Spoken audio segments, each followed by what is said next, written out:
Hey, you are about to enter the Growth and Scaling podcast, where we are talking to a founder today who is not the typical founder. She has not only started an amazing company that is 2 years into their growth cycle, they're just going into a heavy marketing mode, they're excited about their product, it's working, people are buying, but she has a background as a fractional CMO, as a fractional consultant who comes in and helps people operate their own growth and go to market strategies. And with that expertise, she is now launching and growing and scaling an amazing company in the cybersecurity industry. And it is just an amazing conversation. I feel like you're going to love this conversation. I really captured a lot of gems from her.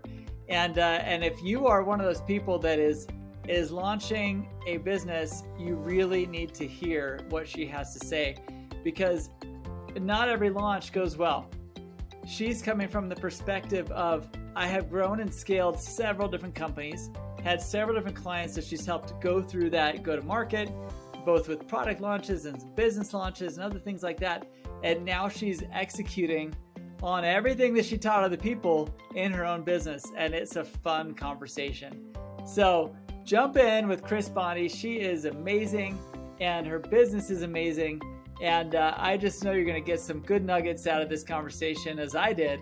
And hopefully it helps you on your path to how to grow and scale your business. Thanks for being here.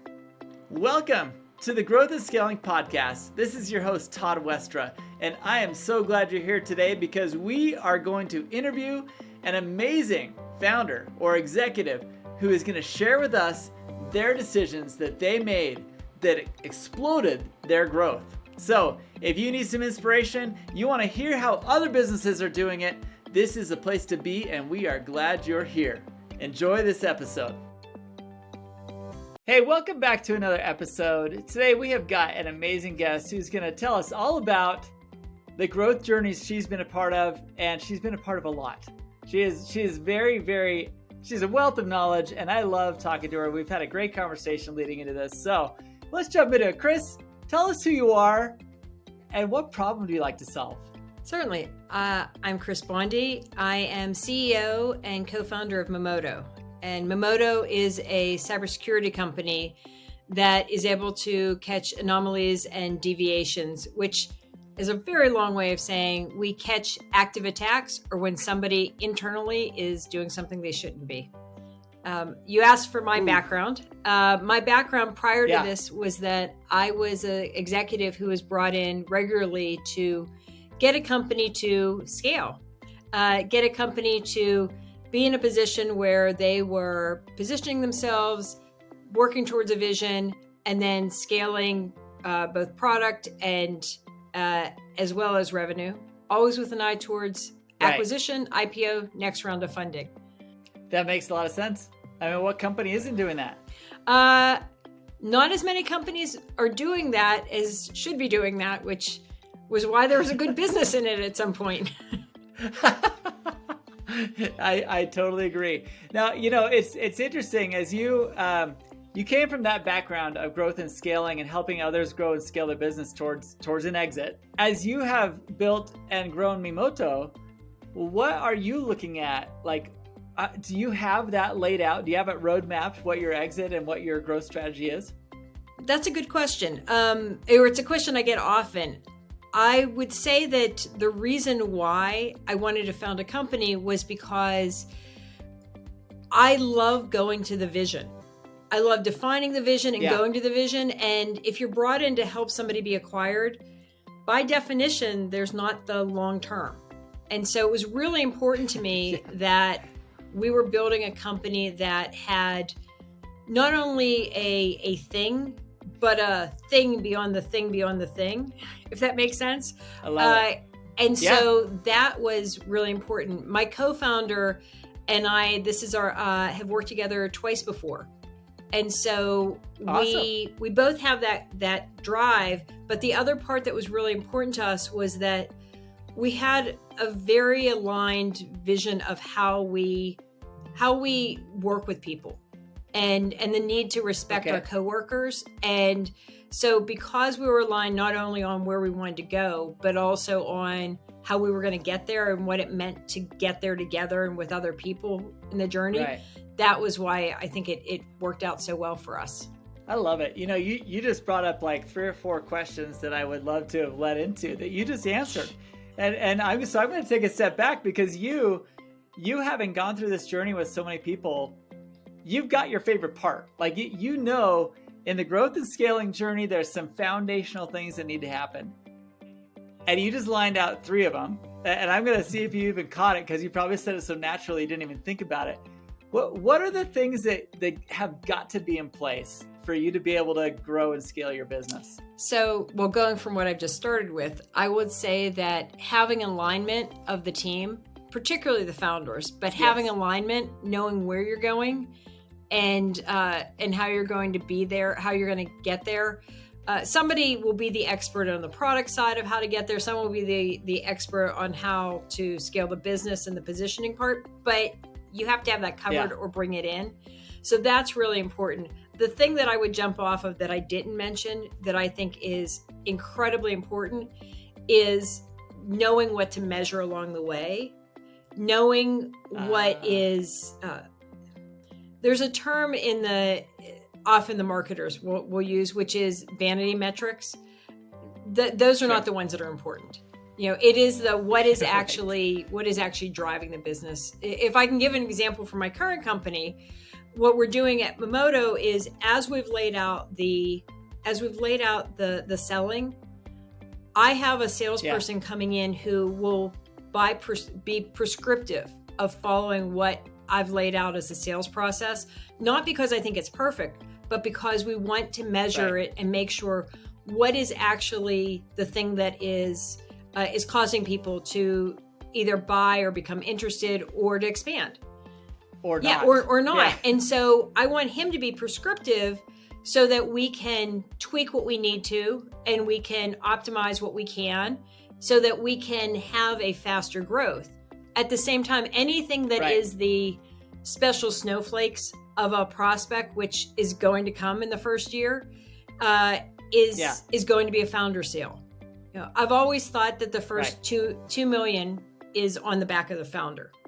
And so anything that's not prescriptive by the book, then I want to be measured. I want it measured, but I want it measured separately, because what you don't want is to get to that milestone, whatever that is, to be able to get your next round of funding and have the question of, but how many of this actually was somebody who was, did you really follow this? How do you know that this product market fit actually is a product market fit and not just you've gotten this revenue because you've hustled for the revenue? And the reality is you need both. Right. Yeah. I would agree. I would totally agree. I love everything you just said. As a fellow marketer and as a fellow growth and scaling, passionate person, I think that you have just nailed down so much of what people are missing. You hear people talk about client journey, you hear people talk about exits. Tell us how you generally take those two and meld them together. Can you have one without the other, first of all? And second of all, how do you connect them so that the journey actually takes them to that exit? So I realize I didn't answer your question before about exits. So let me address that and then come back to it. Yeah, go for it. My vision and my philosophy of life, my philosophy of my business life is that I'm always looking for the highest valuation with the biggest multiplier. It doesn't mean at this stage that I have to have the highest valuation. I need to put the things in place to be able to get that high valuation. So that's one. The second thing is that when you say, is the customers and the exit, are those related? They are, but the higher valuation is tied to a third thing, which is the vision and that you're actually working towards something that is bigger. Again, having come in and worked on acquisition pieces before, or even with companies who are just trying to continue to grow and to get to that next piece. One of the challenges I had at being in your role as the person coming in was trying to explain to somebody that their vision is not a sales goal. Their vision is that thing that they're helping somebody with, that I like to refer to as that spot beyond the horizon. And what I was always very good at is standing next to the founder and saying, oh, that spot beyond the horizon, I'll get us there. We'll go this way, we'll go that way, but we'll get there. And I do think that that's necessary so that your vision also cannot be, I want an IPO. Like, sorry, with the bit of attitude in my voice as I mockingly say that, because that is a benchmark on the way. It is, something that it's just another version of a way of getting capital. So the point is that you do need the customer growth, most definitely. But what the multiplier is going to be the difference of, is it an acqui-hire? Is it a 2 to 2.5 times the revenue is if somebody's only picking up your book of business? Whereas if you have a vision of, here's what we have now, and yes, we have this healthy pipeline, but this thing that we're enabling is going to be part of this bigger thing, then you have bigger multipliers. So ultimately you need bigger both. multipliers with more recurring model. Yes, exactly. Right? Yeah. It's one thing to solve a problem, but it's another thing to solve a problem that keeps on needing to be solved. Yes, or that you're solving, planning for putting the parts in place that plans for that next problem. 100%. I love it. Now, how is Mimoto doing that? And how are you translating your experience in what you've done to help other businesses into the launch of your current business? So it really is putting those initial parts in place. So when I talk with if I'm talking with somebody in venture, then I will start by saying, okay, here's this thing that's coming and that's needed. Okay, just so you know, that's where we're going. Okay, now we have a big nut to crack right here. Here's where we are, and then laying out the groundwork and saying, here's where we are pipeline. Here's where we're showing traction, and so you still have all those pieces, but always making sure, like, okay, here's this other thing that is out there as well. That what we're doing now enables us to do that. That's one. I've already mentioned what I'm doing on the selling side, which is making sure that we're measuring everything. It was important for us, in part because we're probably a little obsessive compulsive about it, that we also got into a CRM system right away. And instead of making sure that we're laying down all the groundwork that we needed so that we were operating the way we should. And then frankly, from the product side, which I say it is the third thing only because my focus is go to market. But the reality is everything starts with the product. Is that making sure that, things like adding in single sign-on, is, it should be a given that you need to have those things from the beginning, but I've seen too many times where there's a lot of, there might be a lot of adoption. I've gone into places where they've had 2,500 customers and they're only now getting to the point of what their console should be. Like the best journey in that console. Isn't that crazy? Yeah, and it's just, and then you have things that have to be re-architected. So making sure you're getting it right as much as you can from the start is important. I love it. So is that what you would say is like, with companies that you've consulted with and companies that you're now trying to help, with your security and cybersecurity and things like that, as you look at the big challenges that most companies face in their growth, what do you think that biggest one has been for you or maybe the most common thing you've had to address in their growth cycle? I think we have a different issue than some. So I would say that often what it is that people don't understand the go-to-market part, or they think it is, I'm going to say, harder than it actually is. And that may not be fair, but it is, it's not magical. it's, if you follow the formula, it's not magical. The most important thing, everything I just said, is to measure the right things, and not to be, I would say the other part of that is not to think that the numbers are your friends or your enemies. They're just numbers. And so actually listening to the numbers instead of being, thinking that you have to position the numbers. No, they're numbers. And so know which numbers are vanity and know which numbers are actually really impacting your ability to generate revenue. Exactly. So I think that that's something that I often have seen. In our case, I think that, everyone has a challenge. I think our challenge is in doing, one of the challenges that you have when you're doing something totally new is educating at the same time that you're growing, and then figuring out what what is the thing that suddenly gets you to scale.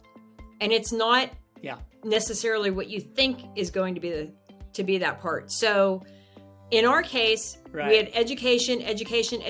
We started having people use it, and then how they were using it and how fast they started to adopt.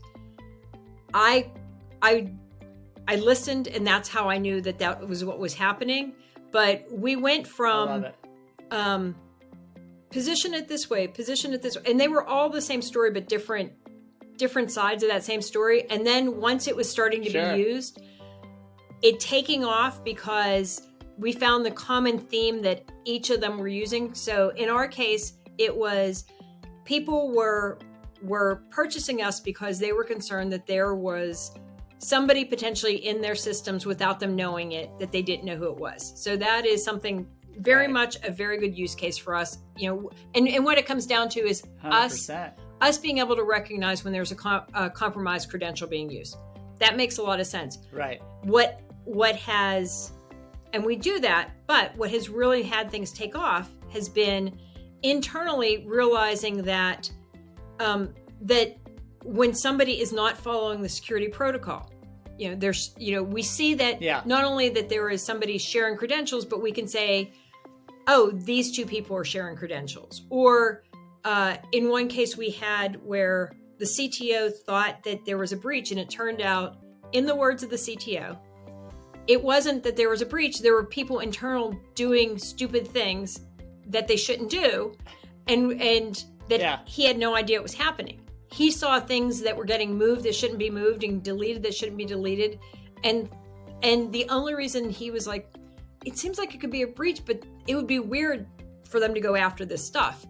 To breach that. And so it was us being able to say, oh no, you have people doing X, Y, and Z, and here's who's doing it.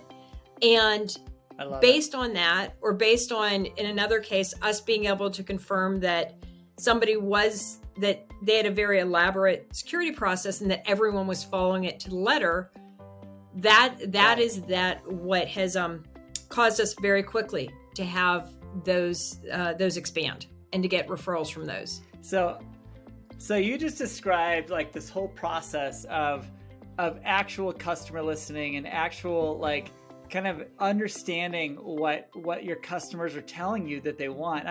I see it, and you see it probably just as often as I do, where a company gets very passionate about a product that they're launching, and they continue to push it even when potential customers are saying, that's not quite what I need, but it's close.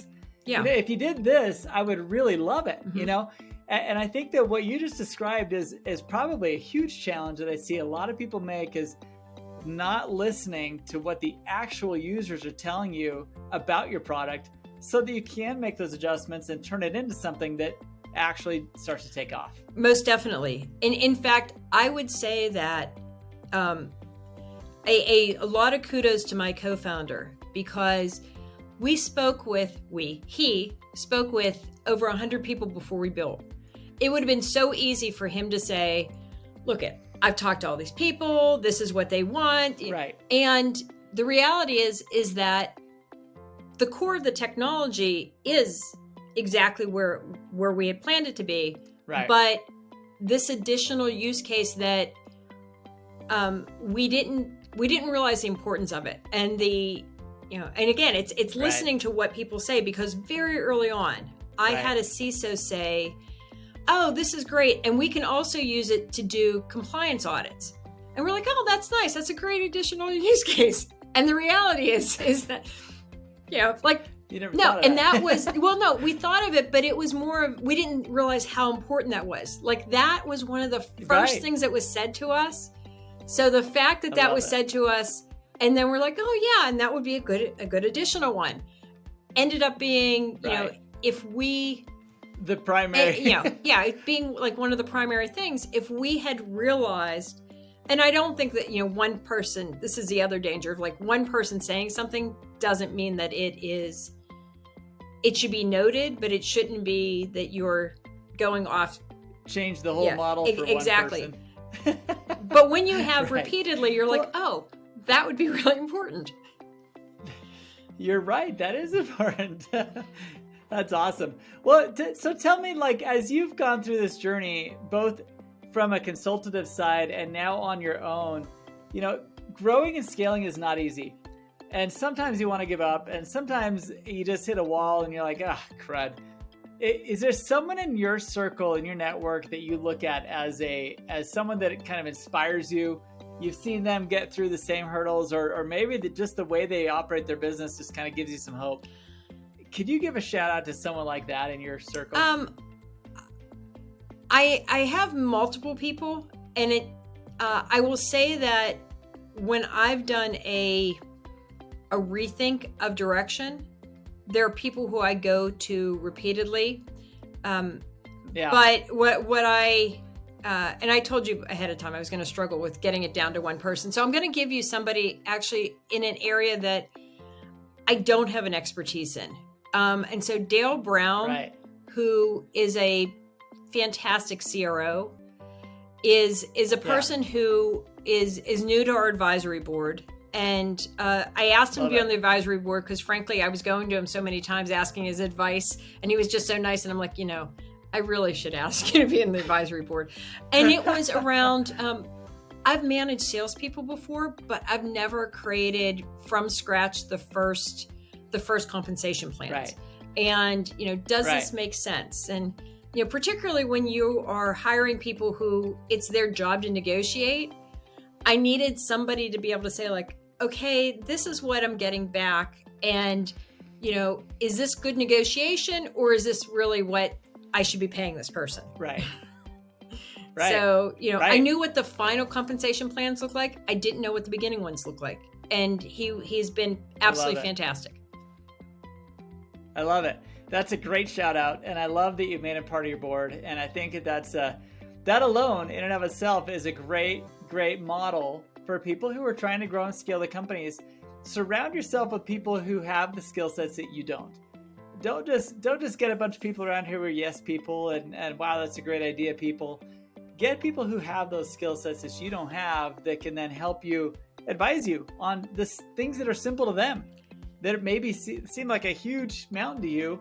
To them, it's just a molehill. They can plow over that, no problem. Most definitely. And it's a role I serve for other people in when they're looking at their boards as well. The other part I would say around that is that we are now just over 2 years into our company, and advisor agreements usually work in 2 year increments. So the other thing that I've done is, because we're just at the point where people are rolling off, is that I've looked at my needs have changed, like what I need for that next one. So it means some advisors who had helped us in the beginning either aren't in the right place right now, or it's not an area that I need help in. Whereas scaling the business, like I understand go to market, but I need to understand how to manage salespeople on a more direct level, because in the beginning, I'm also VP of sales. So I need to. Totally. That's one of those hats that most founders are eager to take off. That's awesome. Well, cool. Well, Kris, you're amazing. I Thank love you for the time. Journey that you described, an amazing journey, and you are on an amazing journey. And I wish you all the best as you continue to grow and scale your business. Thank you for your advice to those who are listening, who are kind of in that stuck mode of, I'm just doing it by myself. I need that other insight. And you have given us a treasure trove of information today. I appreciate you so much. Well, thank you. I really appreciate being asked to talk with you. I very much enjoy, I enjoy watching the other videos. So thank you. Oh, good. Awesome.